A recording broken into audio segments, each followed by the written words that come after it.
Observe que ao nascer de novo, observe que Nicodemos reconhece que ele é de Deus. Sim ou não? É assim que o texto diz ou não, irmãos? Sim. O texto diz que ele reconhece, meu pastor, que Jesus é de Deus.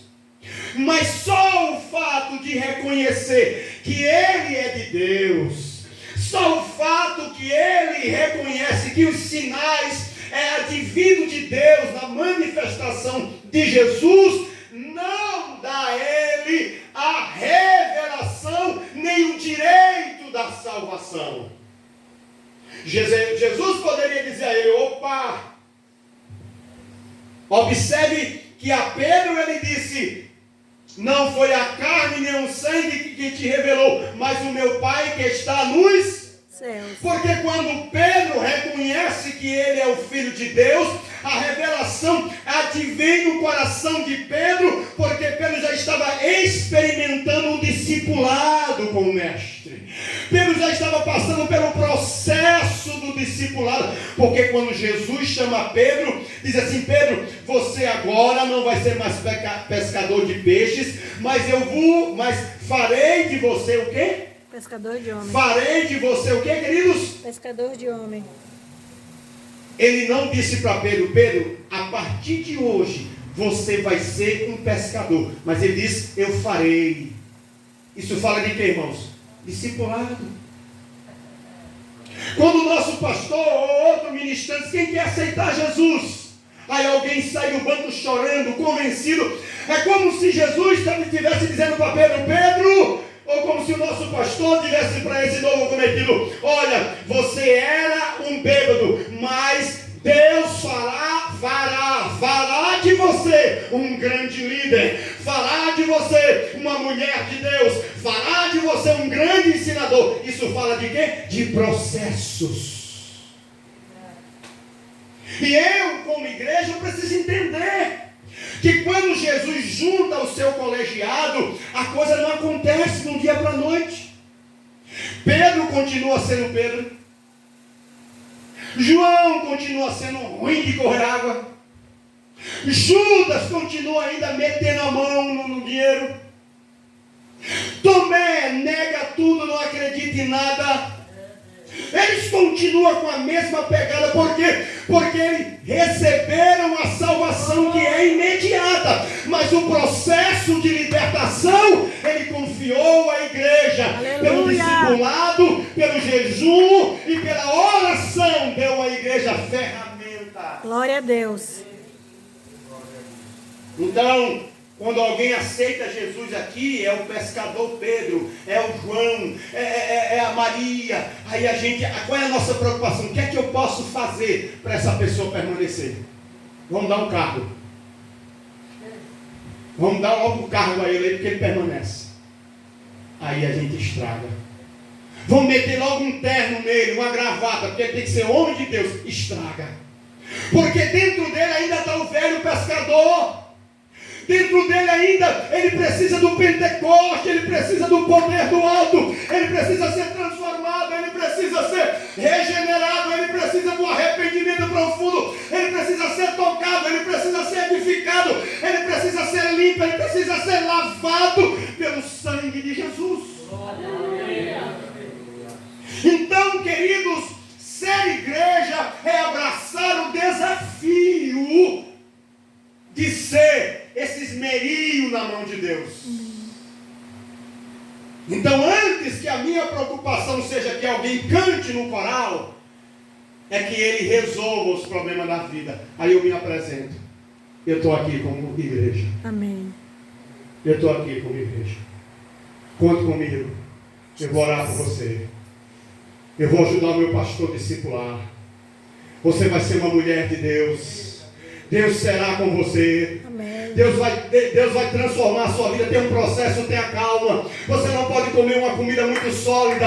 Eu vou te dar logo um leite. Depois eu dou uma comida sólida. Mas o importante é que você permaneça. O importante é que você se encontre aqui. O importante é que você abra o coração. O importante é que você não resista à voz de Deus. O importante é que você busque o batismo. O importante é que você busque o Senhor. O importante é que você tenha fome e sede de Deus. Aleluia. Isso é discipulado. Isso é ser igreja. Ele disse para Pedro, para Nicodemos: eu sei, mas você precisa nascer De novo. em verdade digo que aquele que não nascer da água e do Espírito não pode entrar no reino Dos céus. Agora me diga uma coisa, como é que ele vai saber disso, irmão? Ele precisava de alguém para ensinar. Ele era mestre. Porque o conhecimento da terra não transforma um homem na terra. Torna ele inteligente. Inteligência não muda ninguém. Inteligência não transforma ninguém. Inteligência não regenera ninguém. Inteligência não muda comportamento de ninguém. E o que é que muda as pessoas? É a palavra e o Espírito. Aleluia. O Espírito e a palavra revela ao homem o caminho da santidade.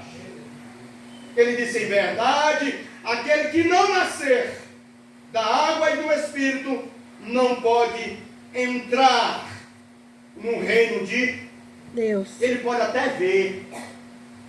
Ele pode até ver. Porque o que é que a Bíblia diz? Que o reino de Deus está onde? Lá fora ou dentro de nós?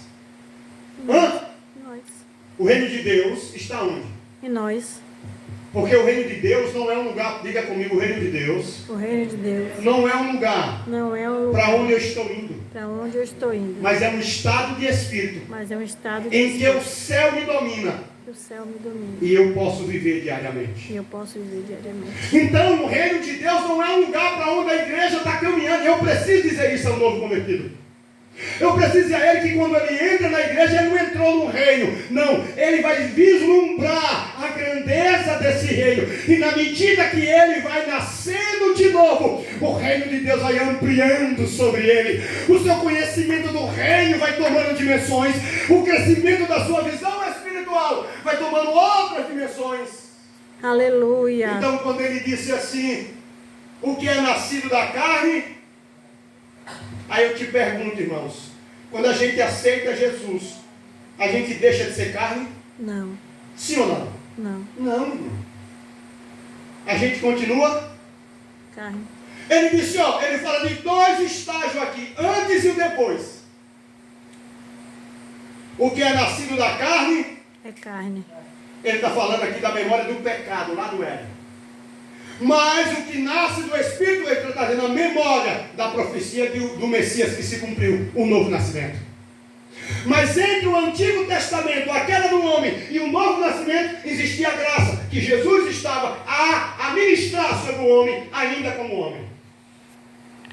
Então, entre o nascimento e o reino da eternidade, Deus colocou quem? A igreja. E quem é a igreja? É o prédio? Não. A igreja é você. Amém. É você, pro mole, pro via, subiu para cima, desceu para baixo. Porque, irmãos, a gente não precisa de conhecimento, a gente precisa amar as pessoas, só isso. Ah, eu não tenho conhecimento, então não sirvo, não faça isso não. Não é desculpa.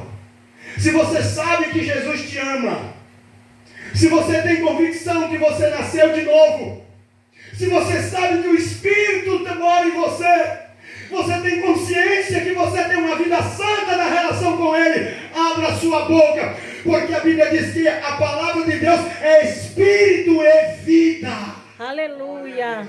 Se eu pegar um livro aqui, queridos, como esse, ler, por mais que tenha algumas indicações bíblicas, é um livro. São verbos que irão sair sem vida.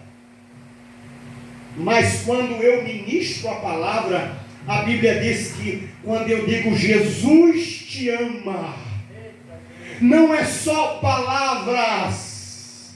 O apóstolo Paulo diz que aquilo que ele pregava não era só palavra que convencia, mas poder de Deus. Amém. Então ninguém é incapacitado para cuidar de alguém. Pastor, não sei pregar, mas você sabe amar. Pastor, não sei ensinar, mas você sabe abraçar. Pastor, eu não sei cantar, mas você sabe olhar com o olhar de Jesus para alguém. Amém. Aleluia. Queridos, nós precisamos mergulhar a nossa vida como igreja nesse amor.